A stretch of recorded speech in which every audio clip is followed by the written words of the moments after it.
क्या आपने कभी सोचा है कि यह संपूर्ण ब्रह्मांड कैसे बना? क्या कोई शक्ति थी जिसने इसे रचा? और ब्रह्मा जी का जन्म कैसे हुआ?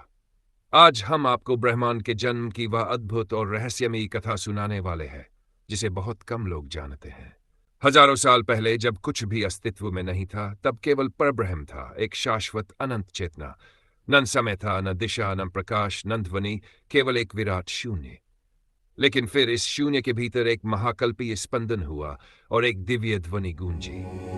यही थी ब्रह्मांड की पहली ध्वनि, जिससे सृष्टि का आरंभ हुआ। इस अनंत जल राशि में, क्षीर सागर में, भगवान विष्णु योग निद्रा में लीन थे।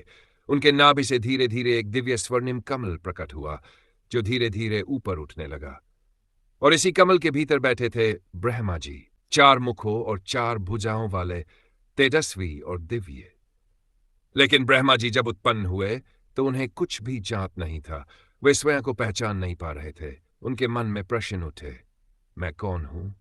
ये कौन सी जगह है और मेरा उद्देश्य क्या है? ब्रह्मा जी ने चारों ओर देखा, लेकिन उन्हें केवल अंधकार ही अंधकार दिखा। उन्होंने इस रहस्य को समझने के लिए ध्यान लगाया और तभी उन्होंने एक दिव्य ध्वनि सुनी, तप तप। इस आदेश को समझकर ब्रह्मा जी ने हजारों वर्षों तक कठोर तपस्या की। उनकी तपस्या से भगवान विष्णु प्रकट हुए, असीम तेजस्वी, सौम्य और अनंत ऊर्जा से युक्त। ब्रह्मा जी ने श्रीहरि से पूछा, हे प्रभु, मैं कौन हूं और मेरी सृष्टि में क्या भूमिका है? भगवान विष्णु ने उत्तर दिया, तुम इस सृष्टि के रचनाकार हो ब्रह्मा। तुम्हें इस ब्रह्मांड की रचना करनी होगी। ब्रह्मा जी ने पूछा, पर मैं ये कैसे करूं? विष्णु भगवान मुस्कुराए और कहा, ज्ञान ही सृष्टि की कुंजी है।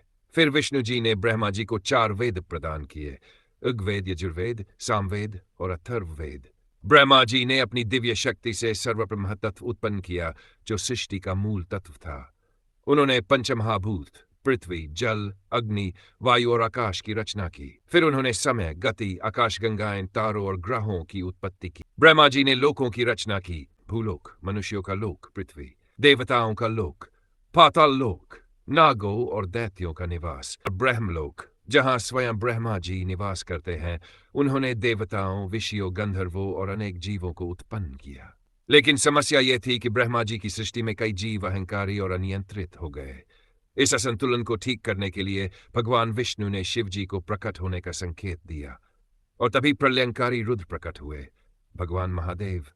उनकी जटाओं से गंगा निकली, उनके तीसरे नेत्र में अग्नि थी और वे संहार के देवता बनकर प्रकट। भगवान शिव ने ब्रह्मा जी को चेताया, सिर्फ सृजन ही नहीं, विनाश भी आवश्यक है, ताकि संतुलन बना रहे। और इस तरह भगवान शिव इस सृष्टि के संहारकर्ता बने।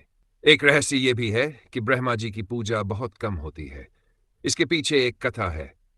एक बार ब्रह्मा जी ने एक यज्ञ करने के लिए अपनी पत्नी सरस्वती के बिना ही दूसरी पत्नी गायत्री से विवाह कर लिया। इससे देवी सरस्वती क्रोधित हो गई और ब्रह्मा जी को श्राप दिया, हे ब्रह्मा, तुम्हारी पूजा धरती पर नहीं होगी। इसी कारण आज केवल पुष्कर, राजस्थान में ब्रह्मा जी का प्रसिद्ध मंदिर है। तो ये थी ब्रह्मा जी के जन्म और सृष्टि की रहस्यमयी कथा। विष्णु ने उन्हें सृष्टि रचना का आदेश दिया, ब्रह्मा ने सृष्टि रची और शिव जी ने संतुलन स्थापित किया। ब्रह्मांड का हर नियम, हर कण इन्हीं शक्तियों के नियंत्रण में है। अगर ये वीडियो पसंद आई तो लाइक, शेयर और कमेंट करें। और अगला रहस्य कौन सा हो, हमें बताइए।